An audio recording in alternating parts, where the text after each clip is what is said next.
रहीम अस्सलाम वालेकुम नाजरीन। कुछ दिन पहले नामालूम जंगी तैयारों की तुर्की फ़ौजी अड्डों पर बमबारी और लाखों नौजवानों की तैयब उर्दगान के ख़िलाफ़ बगावत के पीछे क्या हकीकत है, आज की वीडियो पूरी देखें ताकि आप ख़ित्ते की बदलती हुई सूरत हाल से बाखबर रह सकें। नाज़रीन, ख़ित्ते की बदलती हुई सूरत हाल पर हमने इससे पहले एक वीडियो बनाई थी ग्रेटर इसराइल के नाम पर, और हमने आपको आगाह किया था कि यहूदी किस तरह साजिश कर रहे हैं कि ग्रेटर इसराइल को बनाए और इसके लिए वो किस तरह मुसलमान जो ममालिक हैं उनको कब्ज़ा कर रहे हैं। नाज़रीन, आज की वीडियो में हम आपको आगाह करेंगे कि किस तरह खिलाफत उस्मानिया के बाद से अमेरिका और जो यहूदी है उनकी ये साजिश रही कि वो तुर्की को सेकुलर स्टेट बना सके और उनकी जो हुकूमत है, उनकी जो आवाम है, उनको दीन से दूर ले जा सके। उनके लिए उन्होंने मुख्तलिफ़ हरबे इस्तेमाल किए, जिसमें ख़ास तौर पर जो उनका जो सबसे बड़ा जो हथियार था, यूरोपीय यूनियन में शामिल होने के लिए उन्होंने तुर्की पर ऐसे शराइत आयद किए जिसके तहत उनको एक डेमोक्रेटिक फॉर्म ऑफ गवर्नमेंट में लेकर आए, और उसके बाद से उनकी भरपूर कोशिश रही कि किसी तरह से भी तुर्की को खिलाफत उस्मानिया की तरफ एक दफ़ा फिर जाने से रोका जाए। लेकिन कुदरत को कुछ और मंजूर था। कुदरत ने तुर्की पर एक और मेहरबानी की और उनको रजब तैयब उर्दगान जैसा एक सरपरस्त आला दिया, जिसकी सरपरस्ती में तुर्की ने बेपनाह तरक्की की, और ख़ास तौर पर उनकी जो इस्लामी सोच है, जो उनकी इस्लामी सोच की अक्कासी है, वो दिन ब दिन जो तुर्की के नौजवान हैं उनको अपनी तरफ राइब कर रहे। नाजरीन, हुआ कुछ यूँ कि लीबिया की दारुल-हुकूमत तराबलस में नामालूम जंगी तैयारों ने जो फौजी अड्डा था तुर्की का, उस पर हमला किया और तुर्की का जो एयर डिफेंस सिस्टम था उसको मुकम्मल तौर पर तबाह कर दिया। नाजरीन, इस हमले में बहुत ज़्यादा जानी और माली नुकसान हुआ, लेकिन अभी तक वो जो जानी और माली नुकसान था उसको जो मीडिया है उसने अच्छी तरह से कवर नहीं किया और लोगों को आगाह नहीं किया। इस फिज़ाई हमले से जुड़ी एक अहम खबर ये भी है कि कुछ दिन पहले अमेरिका और इसराइल की जानिब से जो लीबिया के हुकूमत मुखालिफ ग्रोह है उनको MiG-29 और Su-24 जैसे जदीद तैयारे दिए गए थे, और ये कभी खबर है कि ये जो हमला हुआ था इसमें इसी तैयारों को इस्तेमाल किया गया था। तो इस हमले के जो ताने बाने हैं वो अमेरिका और इसराइल से मिलते हैं, और अमेरिका और इसराइल का जो मेन एम है, जो उनकी मेन ख्वाहिश है कि किसी तरह से भी तुर्की को दबाया जाए और उनका जो एयर डिफेंस सिस्टम है जिस पर वो नाश करते हैं उनको तबाह करके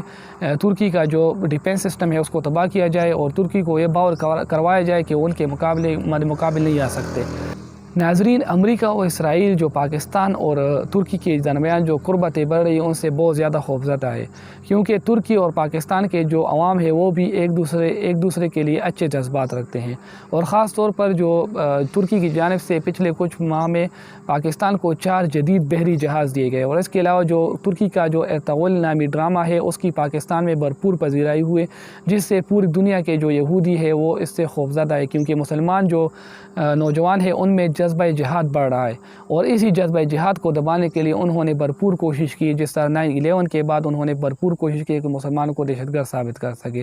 तो एक दफ़ा फिर मुसलमानों में जज्बा जिहाद बढ़ रहा है, जिससे जो अमेरिका और इसराइल है और इसके अलावा जो यहूदी लाबी है वो मुकम्मल तौर पर खाइफ है।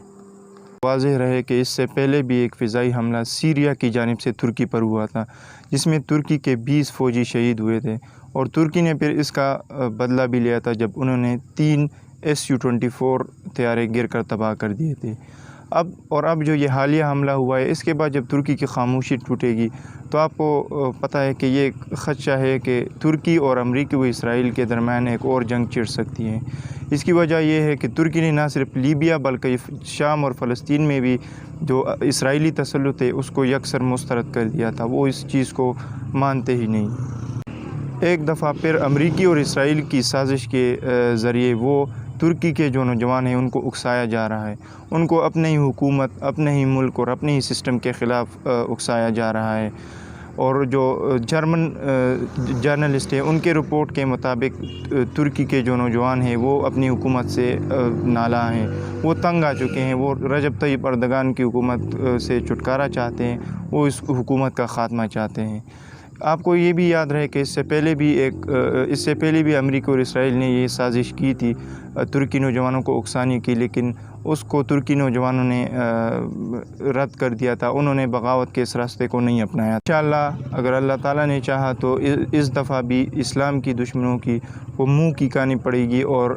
तुर्की की जो तरक्की का ये सफ़र है ये जारी और सारी रहेगा, और रजब तैयब अर्दगान असल मानों में اپنے ملک کو آگے لے کر جائیں گے، اور وہ ایک نیا اسلامی بلاک بنائیں گے جو کہ پوری دنیا میں اسلامی مسلمان لوگوں کی نمائندگی کرے گا، اور مسلمان ایک بار پھر دنیا میں ابھر کر سامنے آئیں گے۔ جو بھی مشکلات کا سامنا ہے، جو بھی مسلمانوں کو ہے، وہ انشاءاللہ ختم ہو جائے گا۔ ہمیں دیکھنے کے لیے بہت بہت شکریہ۔ والسلام۔